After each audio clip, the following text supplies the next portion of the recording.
Okay, welcome back. Okay, today I think I just want to do like a read along and trying to understand this guy Michael Nielsen. So this is the his website. It's called Neural Networks and Deep Learning. It's a very good website to understand like from high level what's going on without like going into like really deep the mathematical, right? But just like uh, for me this is like in the middle, explaining like high level and then also like going like into uh, deep, but not really technical deep, as to like doing the derivative and all that stuff that's like very very technical, very mathematical, which uh, I have learned that before, but right now I kind of like forget all of those. So this is like really good tutorial. So okay, let's like just read along. So chapter one. Using neural nets to recognize handwritten digits, right? So, okay, so human visual system is one of the wonders of the world. Consider the following sequence of handwritten digits 504192. Most people can do it easily, right? But for um, for a computer is a different thing, right? In its hemisphere of our brain, humans have primary visual cortex, also known as V1, has 140 million neurons. Can you imagine that? Just V1 has 140 million, with tens of billions connections between them. And yet, human visions involve not just V1, but an entire series of visual cortices: V2, V3, V4, V4, and V5, doing progressively more complex image processing. That's how amazing our brain is to compute a vision. Just to give you a general rule of thumb, the one that makes it easy for human, it's really for computer to do, right?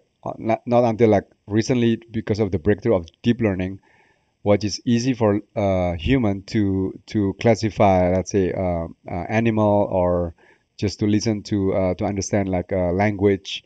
Uh, Now computer are beginning like really good at it, right?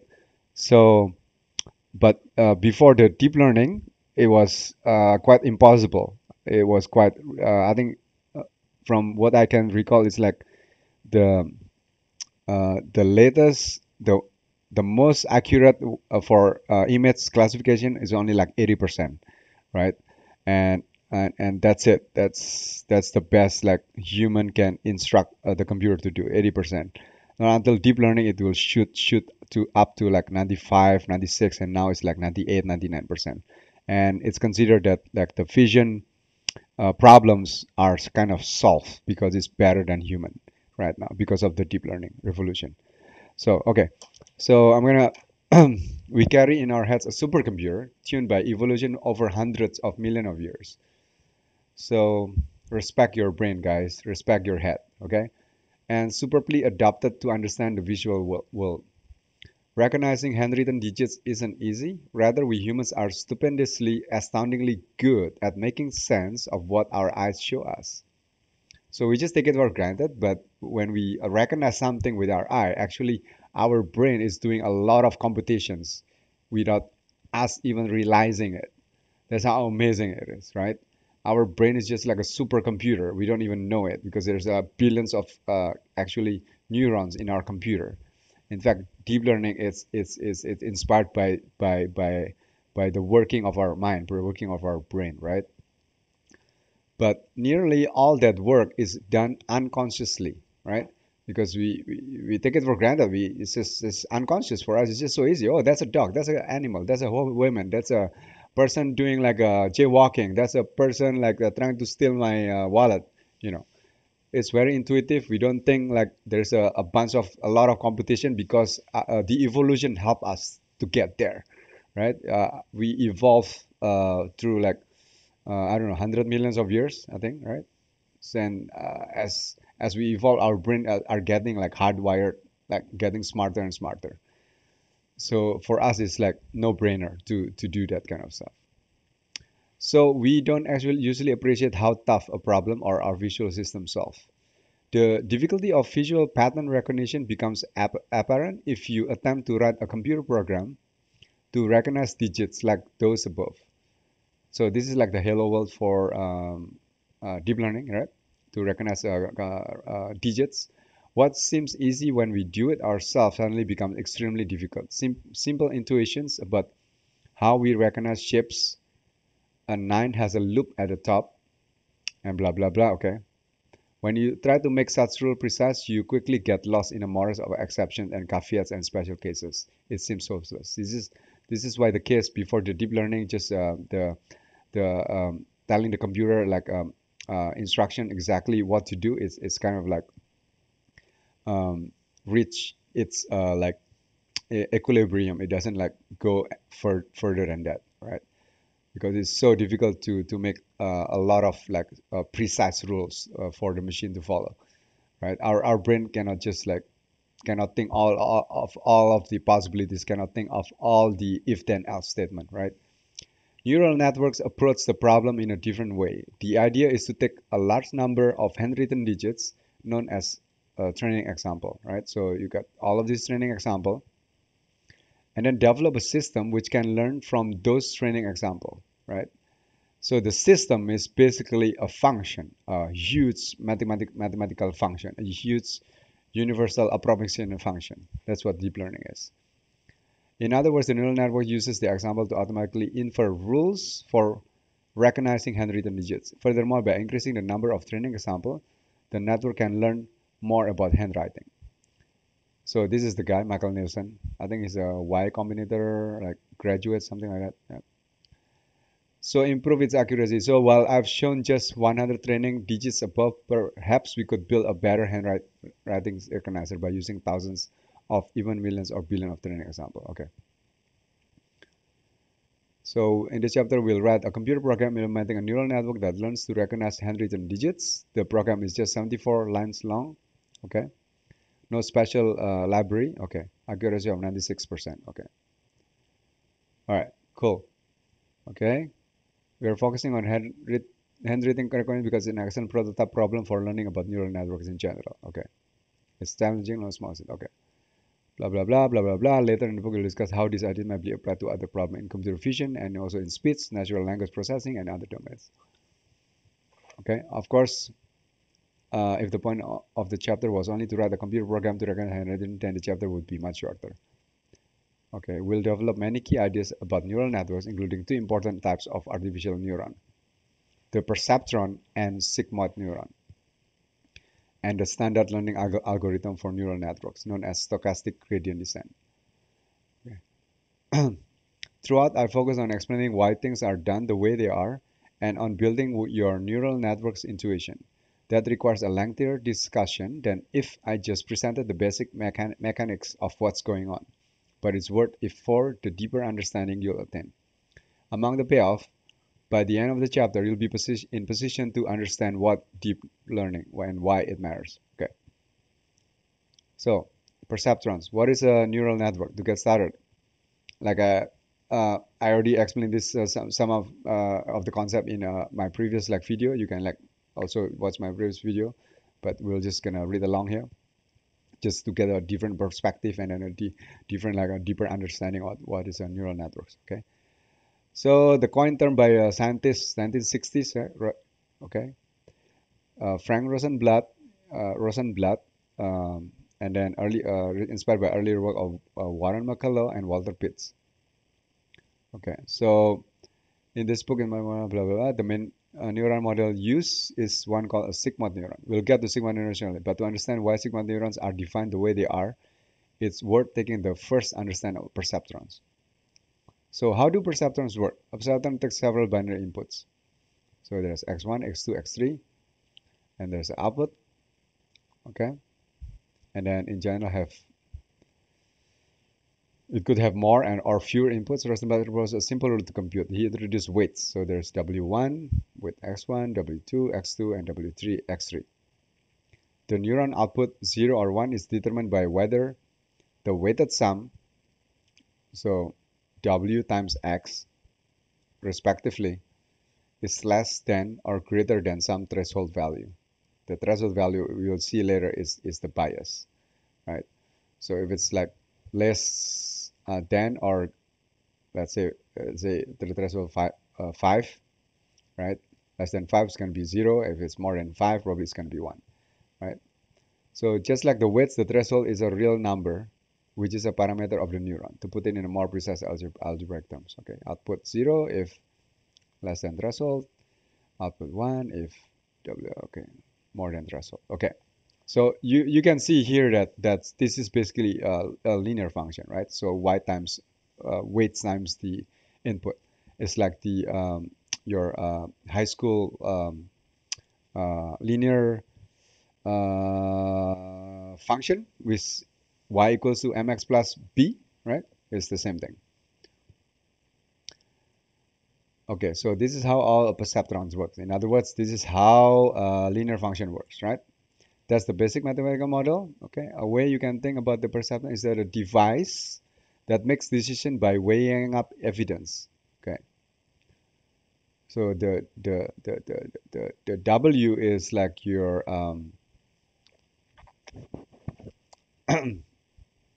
it's how much more important or if you so okay, let's take an example. So let's say you want to make up a decision by weighing up three factors. Is the weather good? Does your boyfriend or girlfriend want to accompany you? Is the festival near public transit? Blah, blah, blah. Okay. We can represent these three factors by corresponding binary variables, x1, x2, and x3. For instance, we have x1 equals to 1 if the weather is good. X1 is 0 if the weather is bad, blah, blah, blah. X2 is, okay, so trying to make a decision. And then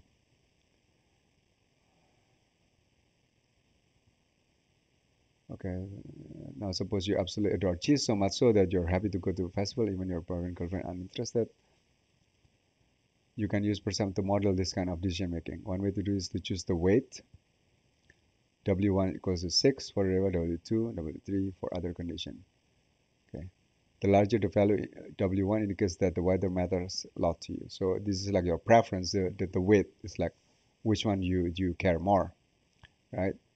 So if you care more, you put more weight into that because you want your decision to be skewed towards that preference, right? So for example, if you like your decision whether to go out or not, it depends on the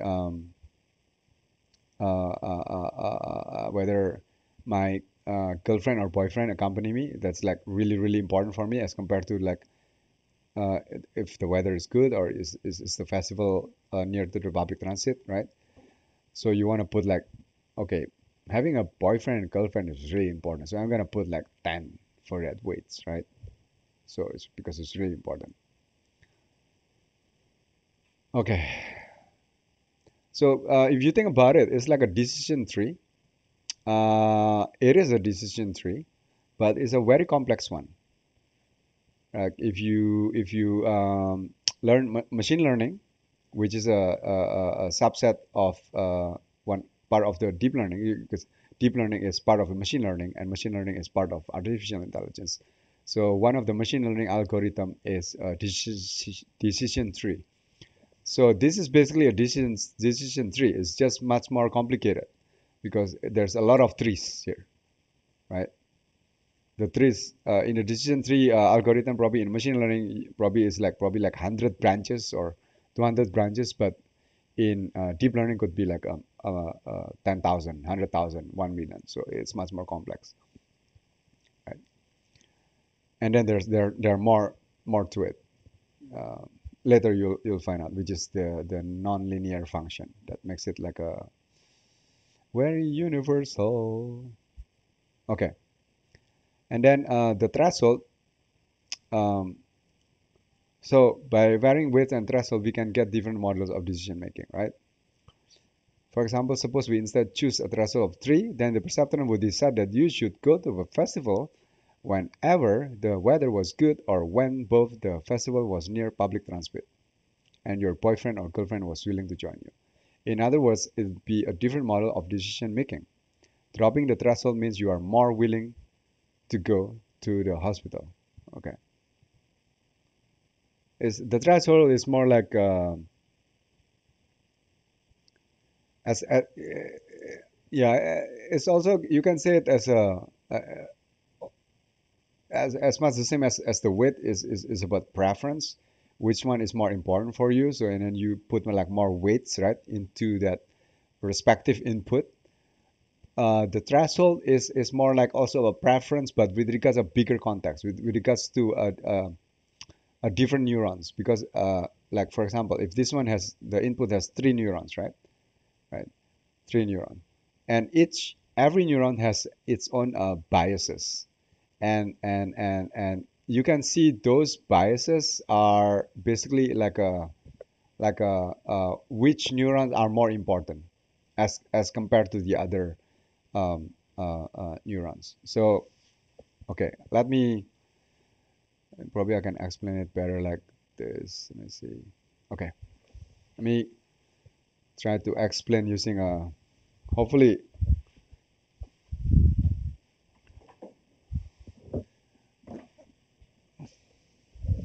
Is that better like this?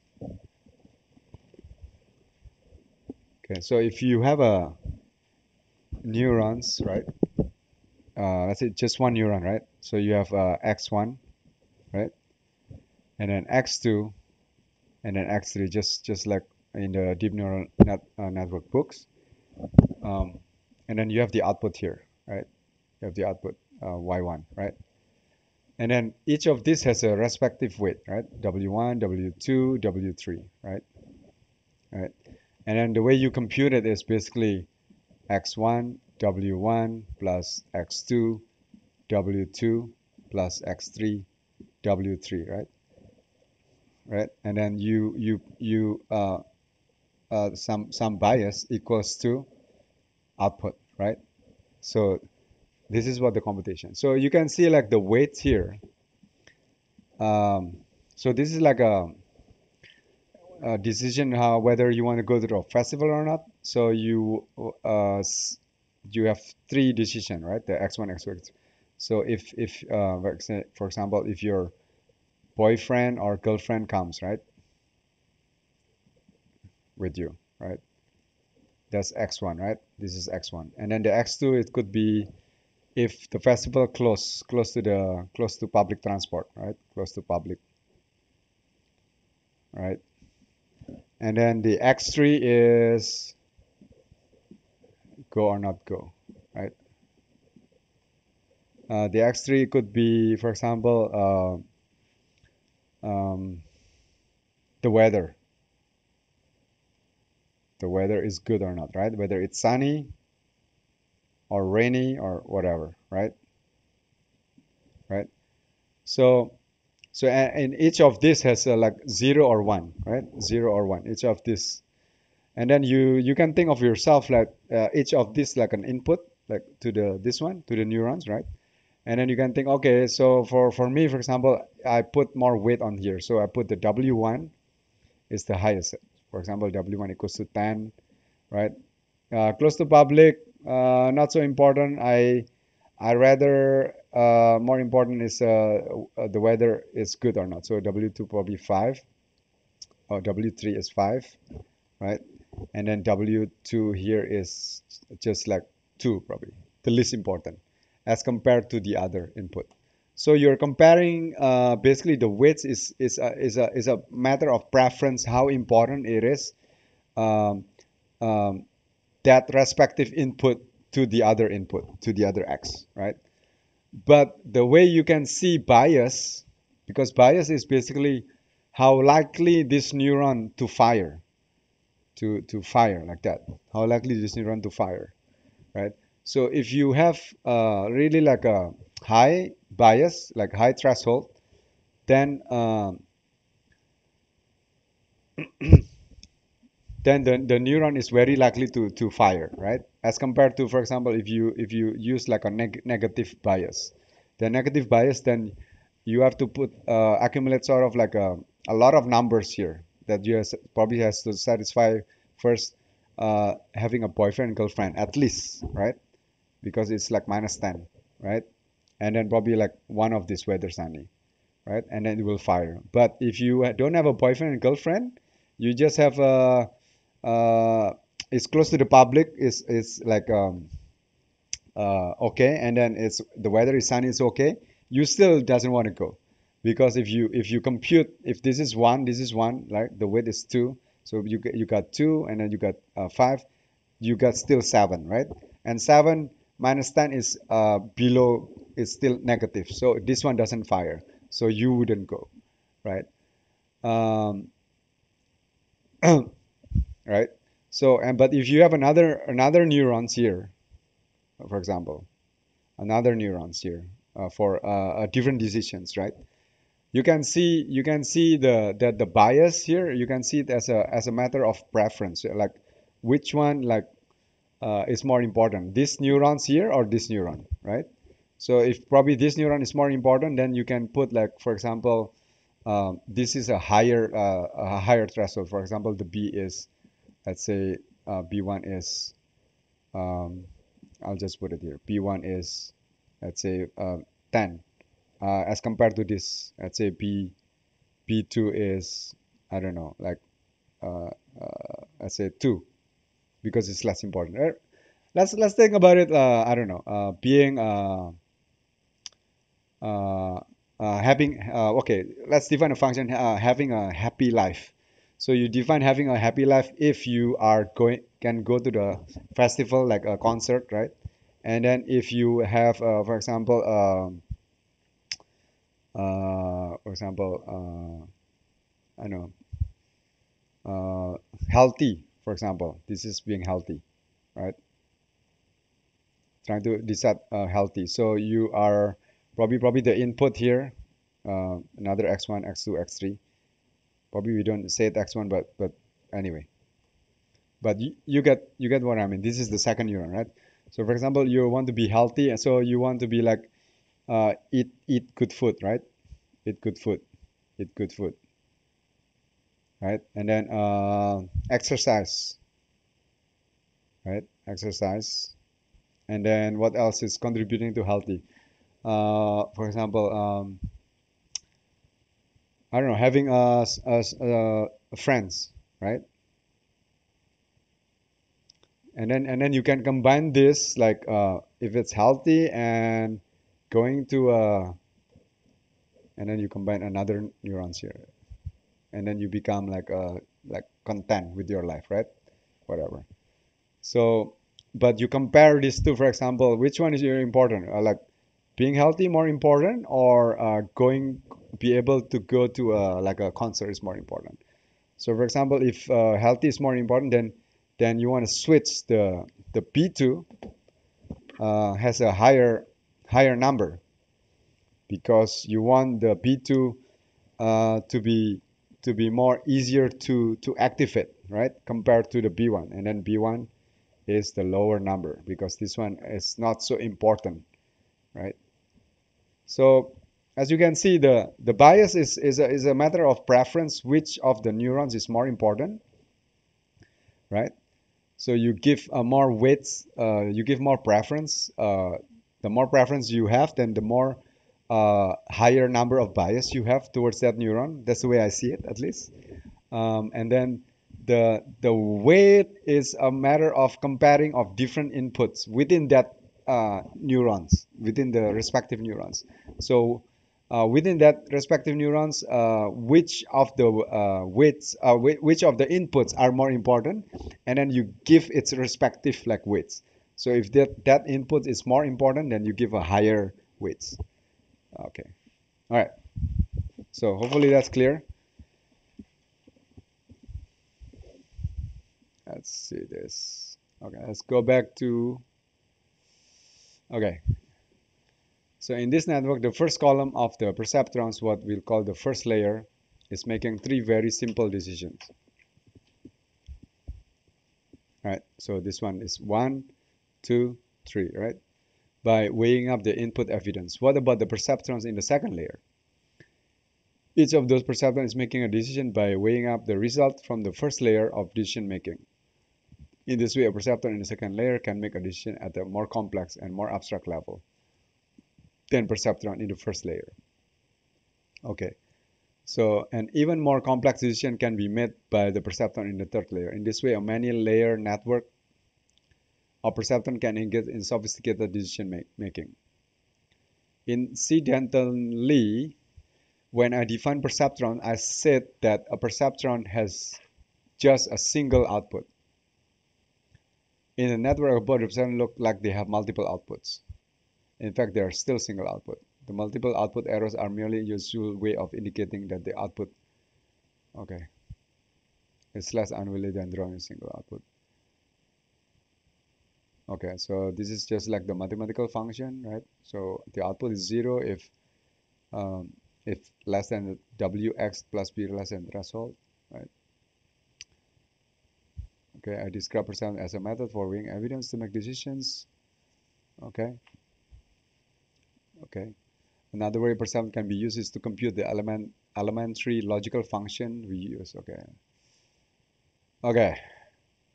I'm tired. Okay, I'm just gonna skip this, which I think is more important. Blah blah blah.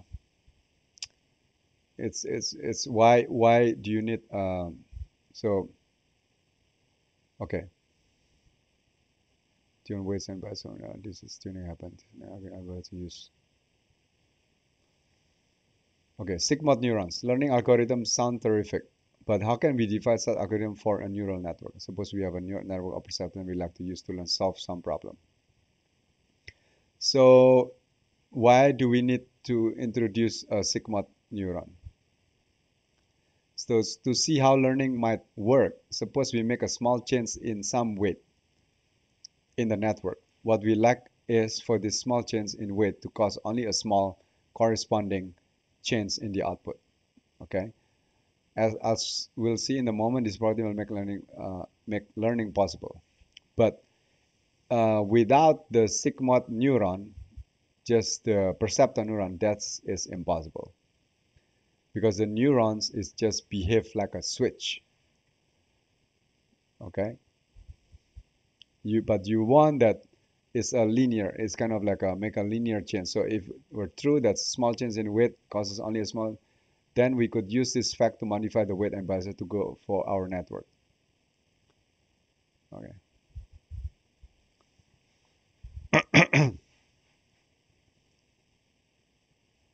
Okay, so we can overcome this problem by introducing a new type of artificial neurons. Okay. So what problem? Because um, it's difficult to see how to gradually modify weights and biases so that the network gets closer to the desired behavior. Perhaps there is some clever way of getting around this problem, but it's not immediately obvious how we can get a network of perceptrons to learn.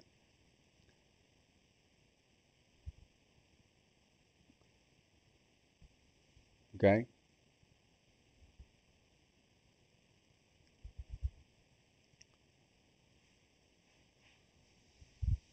So this is the sigma function is 1 over 1 plus e to the power of minus z. Z is the, the wx plus b, basically. Right? The output from the perceptrons, basically. And to understand it, you have, so this is the function, right? It's like a letter S. So anything like it's kind of like a smooth out version of a step function, if you can, but it's not smooth because it's like linear in this region, especially because we want to make that the small changes in the output, this sorry, in the input, it will make a small changes in the output, right? That's what this the purpose of the sigmoid, right?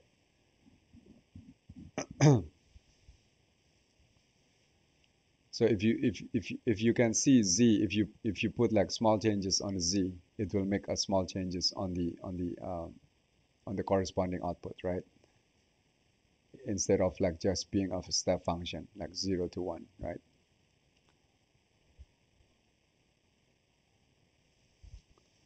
Okay, this the smoothness of delta means that small changes at the weights, delta W in the weights, and delta B in the bias will produce a small change delta output in the output. Okay.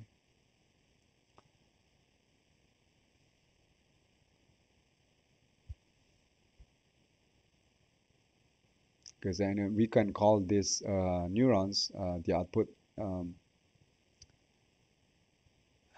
some other activation function. The main thing that changes when we use a different activation function is that particular values for the partial derivative in equation 5 change. Okay. What is equation 5? Oh, this one. It turns out that when you compute this partial derivative using delta, will simplify the algebra simply because exponential have lovely properties when differentiated. In any case, delta is commonly used in work on neural nets and is the activation function we'll use most often in this book.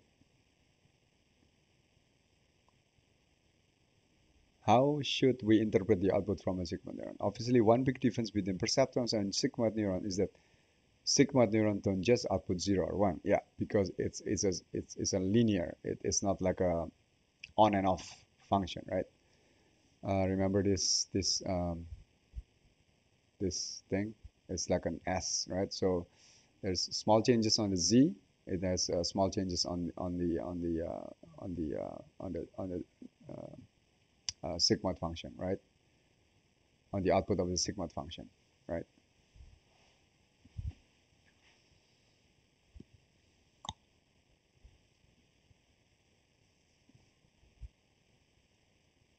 Because at the end you want to manipulate the weights here at the input, right? But you just want to manipulate like small changes, right? But without the sigmoid function, small changes here, becomes like a drastic change because the output can become like 0 or 1, right? But if you put the sigmoid function over here, imagine there is another like a neurons here, but it's a sigmoid neurons. So instead of 0 or 1, it will smooth out the output from here, right? So whatever small changes you put over here with regards to the weights of the respective inputs, it will be smoothed out because there's another layer which is a sigmoid neurons, which is proportional to whatever input, right? So make the output also make small changes in the output. Okay. Okay, so far so good. My mouth is getting dry. Sorry, guys. I'm just gonna drink first. Oh, I'm tired. Probably after like 10 minutes, I have to close this and continue it some other time. Okay. So they can have as output any real number between 0 and 1. So values such as 0.173 and 0.689 are legitimate outputs. This can be useful, for example, if you want to use the output value to represent the average intensity of the pixel in an image input to a neural network. Okay, but sometimes it can be a nuisance.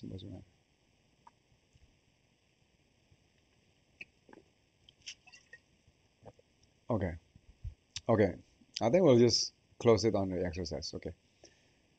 Okay, exercise. Sigmoid neurons simulating perceptrons. Part 1. Suppose we take all the weights and biases in a network of perceptrons and multiply them by a positive constant, C, which is greater than 0. Show that the behavior of the network doesn't change. Okay.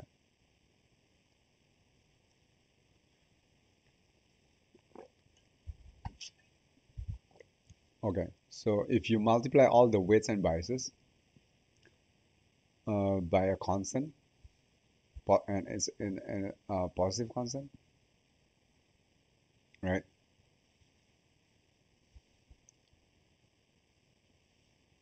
And that positive constant is just greater than 0. It wouldn't change the network, the behavior of the network? Well, I think it's because whatever you multiply something, right? Because it's the weights and the biases, right? Which is basically the preference of your of the input of the with regards to each of the uh, um, neurons and the preference of the the the, the what do you call that? Um, the risk the preference of the respective neurons with other neurons with that's I think the biases, right? It basically is a preference which one is more important. So again, weights is basically a preference of what are the inputs that are more important for you, right? And the bias is basically for me it's also a preference, but instead of preference of an input is a preference of the neurons. It's more like a one scale higher, one level higher. So if you multiply those with a constant and it's a positive constant, right? All of the weights and the biases you multiply by the same number, let's say 10, right? For example, and let's say you have like I don't know 3 weights and 1 bias, right? Let's say just think about one neuron and you multiply everything by the same number, let's say 10, right? So everything is going to be multiplied by 10, right? So for example, your bias is like 10, uh, 3 bias, right? 10, 5, and 2, right? And then it's going to be like 100, 50, and 20, right? And then let's say the bias is from 10, it becomes 100. So the weight is going to be 150 and 3, 30, and then the bias itself is going to be from 10 to 100. So it's just going to be, everything is just going to be proportionally higher at the same ratio because you're just multiplying by the same constant, right? So in a way, it doesn't change the behavior because the again, remember, weights is just basically a preference, which one is more important. But if you multiply all the weights with the same number, right, and everything is going to be scaled up by the same ratio, right? So everything still has the same kind of preference in degree of importance, right? It's just now the number is bigger, right? From 10, 5, and 2 becomes 150 and 20. But it's the same degree of importance, right? The same thing as the bias from 10 to 100, right? Is the same degree of importance with regards to how important that or how likely or unlikely that neuron is going to trigger because you just multiply by the same number, the same constant, everything. Now, if you multiply uh, the all the weights and the biases with different constant, there is gonna change the behavior of the network. That means your decision tree or your networks is gonna be make a different decision because now the weights are different, the weights, right? Because you're multiplying with a different constant, right? From let's say for example from 10, 5, 2, if you think about it, then the degree of importance is the weight one is more important, weight two is the second less important, and weight three is the least important, right? But if you, for example, multiply with different constant, for example, the weight 3 now you multiply by 100, but weight 2 by 5, and weight 1 by just 1. Now the degree of importance will flip. Now the weight 3 is going to be more important, right, than weight 1, right? So the behavior is going to change, right? So, okay. So hopefully that's good. How about if Sigmoid neurons simulating perception part 2? Suppose we have the same setup as the last problem, and the network of perceptron. Suppose also that the overall input to the network of perceptron has been chosen. We won't need the actual input value, we just need the input to have been fixed. Suppose the weight and biases are such that Wx plus b is not 0. Okay, for the input x to any particular perceptron in the network. Now replace all the perceptrons in the network by sigmoid neurons and multiply the weights and biases by a positive constant. Oh, so you're gonna replace all the perceptrons in the network by sigmoid neurons instead of adding it up, and multiply the weights and biases by a positive constant. By positive constants. Okay.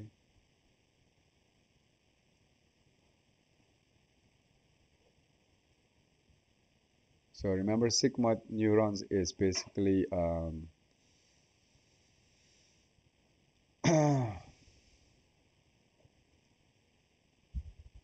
what is sigmoid neurons again?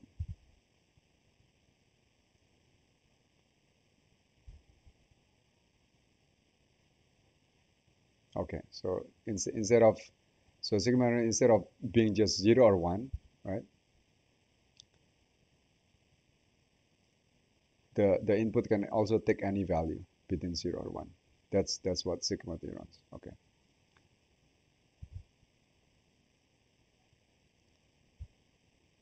And also just like a perceptron, the sigmoid neuron has weighted and the overall bias, but the output is not. Instead, okay, okay, all right, okay. Let's go back. What's the question? Okay, so you replace all perceptron with the sigmoid neuron. So now basically it can accept not just 0 or 1 for the input, and it also can output at not just 0 and 1, right? It's more like a linear kind of thing. And you multiply the weights and biases by a positive constant too. Okay. Okay. Show that in the limit as constant approaches to infinity, the behavior of this network of sigmoid neuron is exactly the same as the network of perceptrons.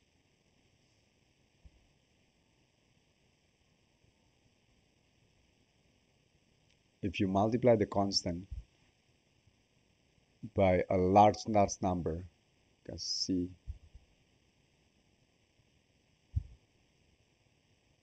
how can this fail when wx plus b equals 0 for one of the perceptrons?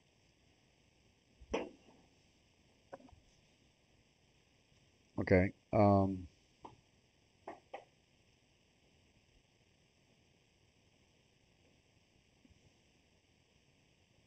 Okay, why if you make the width so big, this right, and the biases are so big, um, the behavior of the sigmoid neurons are exactly the same as the network of perceptrons. Because if you multiply it with a really, really big number, or if the weights are very big, right, basically, because you're multiplying with a c close to infinity, which means a small input, a really small input, because the weight is so big, it will make a really big changes to the output.